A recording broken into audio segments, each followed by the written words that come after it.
cinéphile. Bonjour Rémi. Bonjour Simon. Vous êtes avec nous tous les mercredis pour nous parler de cinéma. Aujourd'hui, on va parler du Festival de Cannes, bien sûr, mais on commence par une comédie rurale.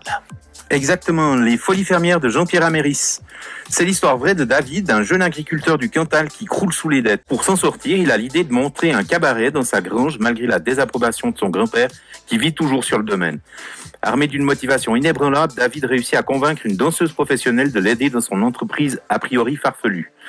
Avec humour et tendresse, le film met en avant les difficultés que rencontre le monde paysan aujourd'hui, touché par un taux de suicide impressionnant. On suit l'évolution du projet de David qui fait face à de nombreux écueils à cause des idées reçues et du conservatisme de la région. C'est un film qui fait du bien et dont on ressort avec un large sourire grâce à une mise en scène soutenue et à une très bonne distribution. Et puis, depuis hier soir, la Planète Cinéma a les yeux tournés vers le sud de la France. Et oui, c'est le 75e Festival de Cannes qui est incontournable pour tous les passionnés de cinéma. Il a ouvert ses portes hier soir avec un film parfaitement jubilatoire, Coupé de Michel Hazanavicius. C'est l'histoire d'un tournage d'un film de zombies fauchés tourné en un seul plan d'une demi-heure, diffusé en direct pour inaugurer une nouvelle plateforme de streaming.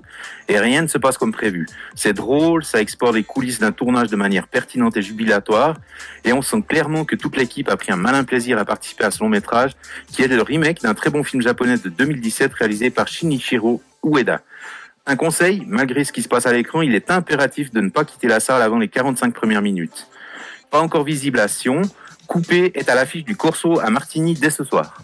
Et que faut-il retenir de la cérémonie d'ouverture présentée par Virginie Efira ?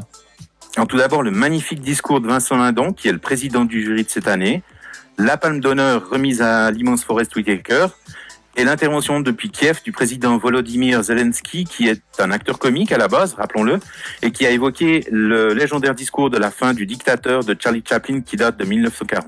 Une ouverture donc très politique. D'après vous, Rémi, quels sont les films les plus attendus pour recevoir la fameuse Palme d'Or ?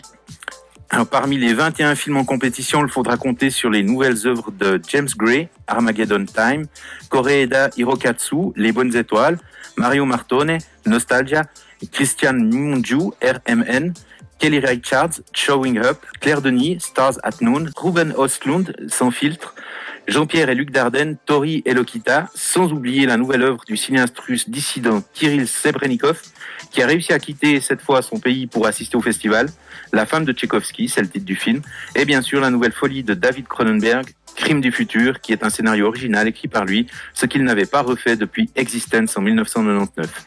Mais on pourra reparler de ce festival la semaine prochaine, car il y a 3 films suisses présentés à la quinzaine des réalisateurs. Il y a beaucoup de choses à dire sur le Festival de Cannes. On aura donc l'occasion d'en reparler avec vous, Rémi. Merci, on vous souhaite une bonne fin de journée.